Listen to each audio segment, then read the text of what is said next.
If you're in a place that has iron ore in the ground, then you can make a sword and kill your neighbor, and so you become a stronger nation. If you're in a land that has bad germs, like malaria, that is very difficult for you to create a society. You can't be successful. So it all comes down, says Jared Diamond, to what kind of land you get. I didn't find that very compelling. I read more recently a book by David Landis, a Harvard professor, liberal, redundant, I guess, and David Landis wrote a book called The Wealth and Poverty of Nations. And in this book, he traces the coming and going of civilizations over the history of time, and as he tries to analyze what accounts for success and failure, he ends with an interesting conclusion. At the very end of his book, he says this, or almost the end, he says, if you can learn anything from the history of the economic development of the world, it is this: culture makes all the difference. Culture makes all the difference. You look at Israel and their neighbors, culture makes all the difference. Us and Mexico, culture. It's not just the difference between people. We're all about the same as people, but our cultures are very different. And I thought, what is it about America's culture that has made us such a powerful nation? And I guess you come up with perhaps a similar list to me, but we are a hard-working people. We came here for opportunity. Americans came here from all over the world for opportunity. We love opportunity. We take risk to create something great.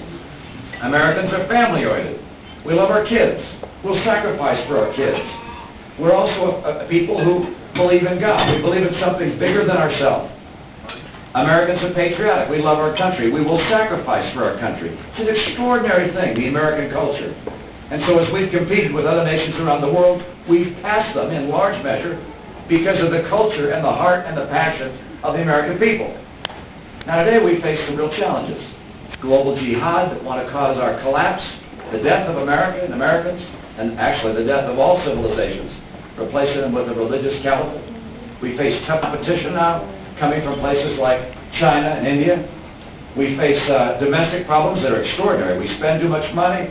We haven't reined in entitlements yet. We haven't even begun to think about how to do it.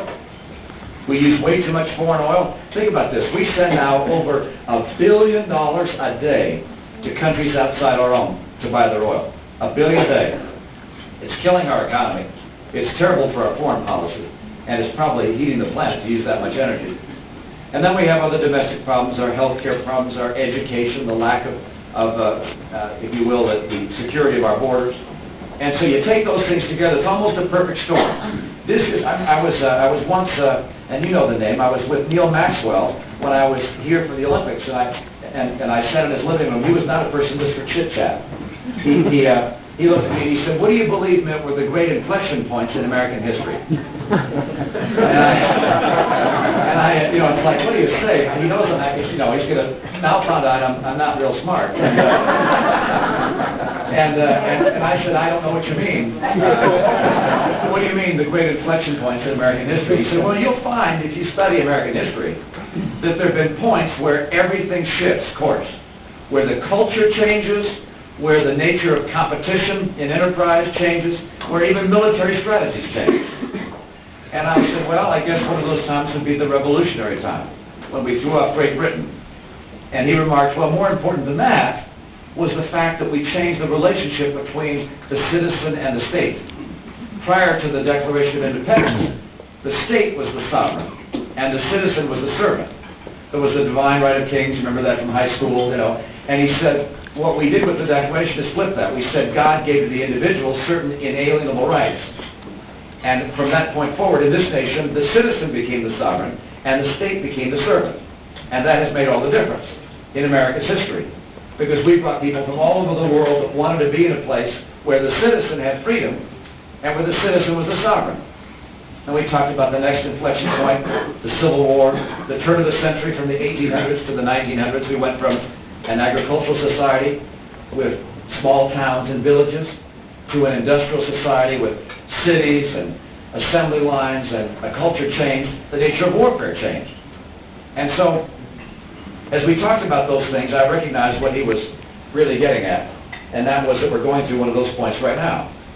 That the history of our country right now is about to change. that following 9/11, given the advent of the jihadists, the emergence of Asia as a new competitor, our own domestic problems, we are going to change course. Hillary Clinton stands up and says she would change America, and I'm convinced she would. It's not the way I'd like to see it change. I subscribe instead to the philosophy that America's strength is the best ally that peace and prosperity in the world have ever known. And if you want to overcome the challenges that we have, you don't look to figure out brilliant answers to all the problems. Instead, you look to strengthen America. And you strengthen America by, of course, making sure we have a good, strong military, strengthening our economy, which we desperately need to do. I believe you've got to keep our taxes down. I believe that you have to invest more in basic science and research. I believe you have to finally get serious about becoming free of foreign oil. It's going to take some work. So you have to get our economy strong. And then you also to strengthen our families. I don't think, as that little ad said, I don't think there's anything going on in America that's more important than the work that goes on within the four walls of the American home. We've got great folks all over this country that come together to raise their kids. And that's the source of a great deal of America's strength. It's kids that understand our values, that are willing to work hard to get education, to push themselves further and further. It's what is necessary for us to remain such a great nation. I was in Washington, D.C. about 3 or 4 weeks ago at the Values Voters Summit. It's evangelical Christians that came together to hear all the candidates. We all spoke. And afterwards they took a straw poll. Now, I didn't expect to do real well. You may have heard I was Mormon. And I am Mormon. And so I didn't expect this crowd would give me a lot of support, but I talked about 12 things I'd do if I were president to strengthen the American family. And afterwards I won the straw poll. I didn't beat Huckabee by much, but he's a Southern Baptist preacher, formerly. But I won the straw poll, and people listened to the fact that if Ann and I are in the White House, you won't be embarrassed about it. You're going to see a family that loves their kids. You'll see kids that, with a few exceptions, like Josh. Where's Josh? Other good kids.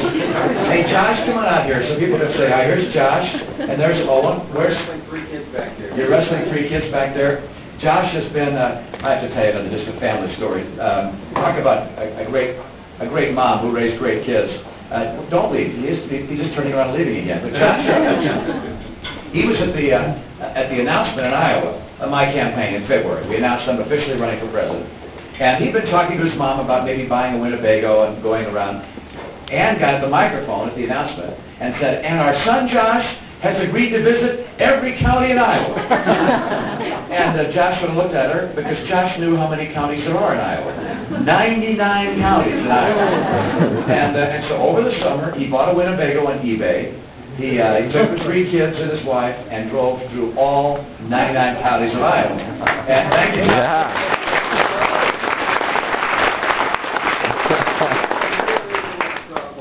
That's what on the straw poll. So strong families, a strong economy, and a strong military. And that's what my campaign is about. By the way, I listen to people who don't have confidence in America. I just shake my head. I recognize that Americans come together whenever we need to. That there is something great about this country. I saw it time and again as governor. I related the story recently about having been governor, and I got a call